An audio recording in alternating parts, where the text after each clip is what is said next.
Assalamualaikum warahmatullahi wabarakatuh. Kami dari kelompok 8 akan mempresentasikan tentang guru dan proses belajar mengajar. Sebelum presentasi dimulai, saya akan memperkenalkan anggota kelompok kami. Yang pertama, Eka Nurvita Dewi, saya sendiri sebagai moderator dan pemateri pertama. Yang kedua, siswi Anggraini sebagai pemateri kedua. Yang ketiga ada Umi Latifatul Waziroh sebagai pemateri ketiga dan ada Mahmudah sebagai pemateri keempat. Pembahasan yang pertama ada guru dan proses belajar mengajar. Kata guru merupakan padanan dari kata teacher yang bisa dimaknai adalah seorang yang mengajar, khususnya di sekolah atau madrasah. Secara terminologis, pengertian guru dalam makna yang luas adalah semua tenaga kependidikan yang menyelenggarakan tugas-tugas pembelajaran di kelas untuk beberapa mata pelajaran, termasuk praktik atau seni vokasional pada jenjang pendidikan dasar dan menengah. Pada hakikatnya, kegiatan belajar mengajar adalah suatu proses interaksi yang menghasilkan hubungan timbal balik antara guru dan siswa. Guru memegang peranan penting dalam pembelajaran. Guru bertanggung jawab dan berperan aktif mengembangkan pengetahuan dan keterampilannya melalui proses belajar yang dikelolanya. Guru juga mempunyai komitmen dengan siswa dan proses belajarnya, dan juga bertanggung jawab menyampaikan materi serta memantau perilaku sampai hasil belajar peserta didik. Selanjutnya, saya siswi Anggraini NIM 4304011934 akan menjelaskan tentang karakteristik kepribadian guru. Kegiatan guru adalah multiperan, tidak hanya terbatas sebagai pengajar yang melakukan transfer of knowledge, namun guru juga dituntut untuk menjadi teladan dan juga pembimbing yang mampu memobilisasi serta menumbuh kembangkan kualitas perilaku siswa. Karakter kepribadian guru adalah ciri-ciri hakiki individu yang tercermin dalam sikap, tindakan, dan juga perbuatan yang khas dalam kehidupannya sehari-hari.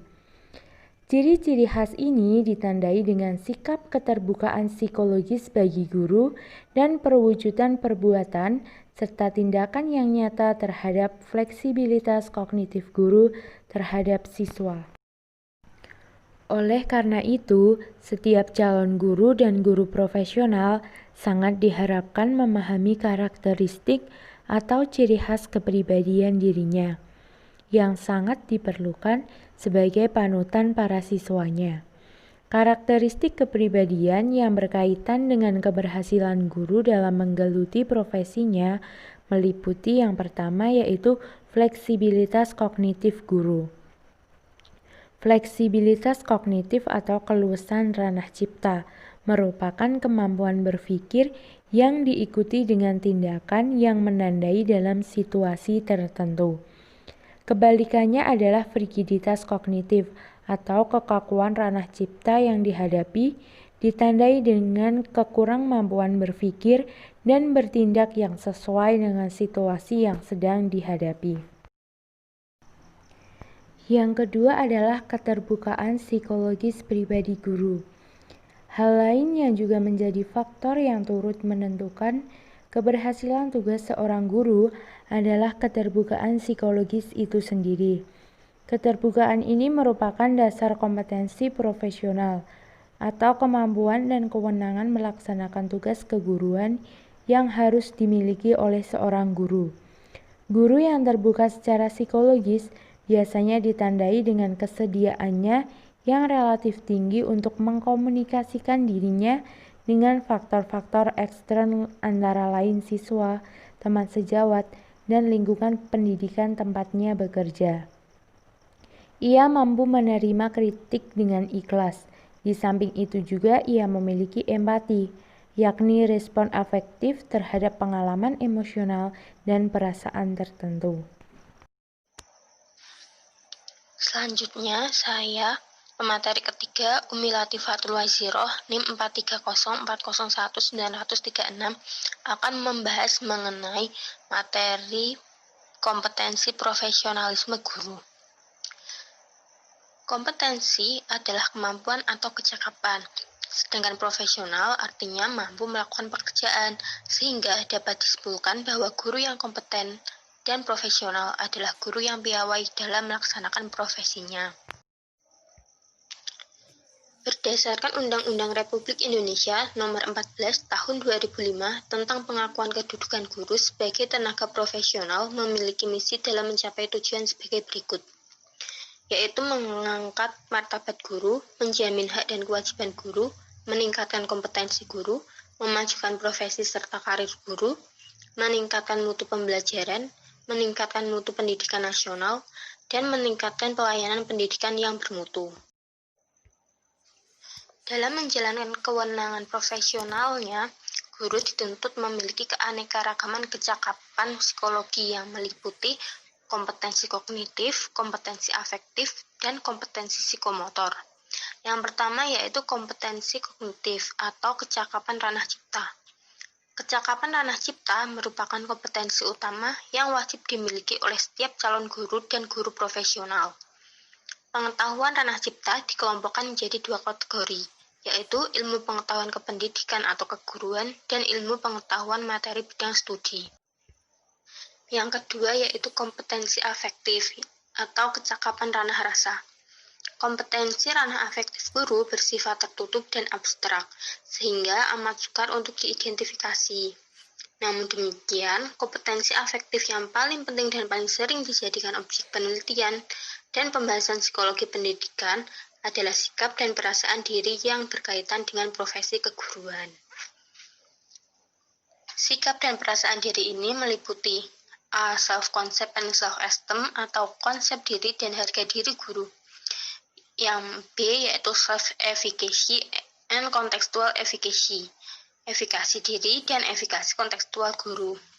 Yang terakhir yaitu attitude of self-acceptance and other acceptance, sikap penerimaan terhadap diri sendiri dan orang lain. Yang ketiga yaitu kompetensi psikomotor atau kecakapan ranah karsa. Kompetensi psikomotor guru meliputi segala keterampilan atau kecakapan yang bersifat jasmaniah yang pelaksanaannya berhubungan dengan tugasnya sebagai pengajar.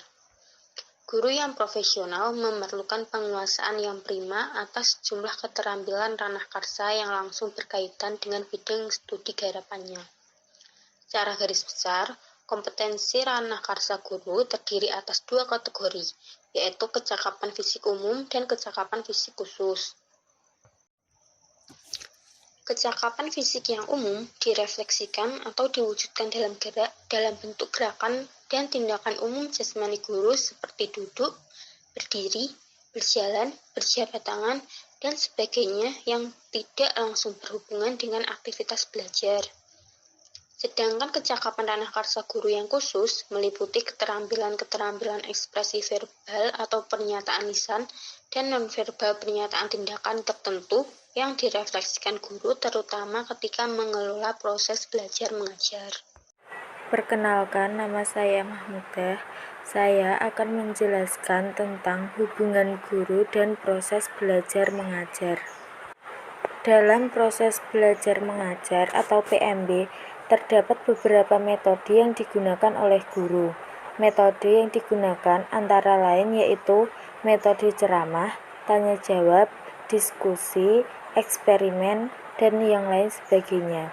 Akan tetapi, metode-metode tersebut tidak akan menjadikan seseorang atau seorang guru mampu mengajar, karena pada dasarnya metode tersebut dimasukkan ke dalam salah satu sistem mengajar. Dalam proses PMB, terdapat beberapa urutan langkah dalam mengajar yang ditentukan oleh beberapa hal, di antaranya yaitu 1. Tujuan pengajaran. Dalam tujuan pengajaran, hendaknya setiap satu mata pelajaran memiliki tujuan akhir yang akan diperoleh oleh guru dan siswa. Jadi, jika dalam suatu pembelajaran memiliki tujuan keterampilan dalam urutan langkah yang akan diambil, maka harus ada tujuan akhirnya. Namun, jika proses pembelajaran selanjutnya memiliki tujuan memahami konsep dalam suatu pembelajaran, maka urutan pengajaran yang akan diambil hendaknya berbeda dengan pembelajaran dengan tujuan keterampilan. 2. Kemampuan guru. Guru memiliki banyak ragam, seperti ada yang pandai berbicara, kemudian menggunakan metode ceramah sebagai proses pengajarannya. Ada pula guru yang lihai menyanyi, kemudian menggunakan pengajarannya bernyanyi sebagai cara untuk mengajar. Namun, dalam hal ini pengajaran harus tetap pada tujuan akhir yang akan dituju dalam pembelajaran. Keadaan alat yang tersedia. Yang ketiga ini, proses pengajaran seringkali menggunakan alat yang digunakan untuk menunjang kegiatan proses mengajar belajar. Alat yang digunakan juga menentukan langkah dalam mengajar. Apabila metode eksperimen diberikan dalam tujuan akhir, maka alat akan sangat berguna untuk menunjang kegiatan ini. Namun, jika alat yang digunakan tidak memadai atau tidak ada, maka bisa menggunakan metode lain yang tidak menggunakan alat. Yang terakhir, jumlah murid. Jalan pengajaran atau langkah mengajar bisa ditentukan ketika sudah melihat banyak atau sedikit murid yang ada. Ketika ada murid banyak, katakanlah ada 40, maka metode ceramah bisa digunakan. Namun, jika murid hanya berjumlah 20 anak, maka bisa gunakan metode berdiskusi dan itu akan lebih menjadi efektif. Peran guru dalam proses mengajar belajar. Pada dasarnya, guru memiliki peran penting dalam proses mengajar belajar. Salah satunya sebagai direktur belajar. Artinya, setiap guru harus pandai dalam mengarahkan kegiatan belajar mengajar siswa. Menurut Gekne, guru berfungsi sebagai satu perancang pengajaran. Guru sebagai perancang pengajaran memiliki fungsi sebagai perancang kegiatan belajar mengajar yang dihasilkan guna dan memberdayakan guna untuk merealisasikan fungsi sebagai perancang pengajaran. Maka setiap guru memerlukan pengetahuan yang memadai untuk mengenai prinsip belajar sebagai dasar untuk menyusun rancangan kegiatan mengajar belajar. 2. Pengelola pengajaran. Dalam pengelola pengajaran, guru memiliki fungsi sebagai menghendaki kemampuan dalam mengelola dan menyelenggarakan serta mengendalikan seluruh tahapan proses belajar mengajar, sehingga pentingnya tercipta kondisi dan situasi yang baik antara siswa untuk belajar secara berdaya guna dan berhasil guna. Selain itu, komunikasi yang terjalin dua arah ataupun multi arah antara guru dengan siswa dapat berjalan secara demokratis sehingga akan menghasilkan suatu kondisi yang kondusif. Yang ketiga, sebagai penilai prestasi belajar siswa. Guru sebagai penilai hasil belajar siswa memiliki fungsi sebagai pengikut perkembangan taraf kemajuan prestasi belajar atau kinerja akademik siswa dalam kurun waktu satu pembelajaran atau satu semester. Dalam kegiatan evaluasi prestasi belajar, pada dasarnya akan berlangsung dalam fase kegiatan belajar apabila hasil evaluasi telah menunjukkan hasil yang memadai. Namun, jika hasil evaluasi menunjukkan kekurangan siswa, maka diharapkan siswa akan terdorong untuk melakukan kegiatan belajar dengan perbaikan. Namun, apabila evaluasi siswa menunjukkan hasil yang memuaskan, maka siswa yang bersangkutan diharapkan memiliki motivasi untuk meningkatkan kegiatan belajarnya sehingga materi pembelajaran dapat dikuasai dengan baik.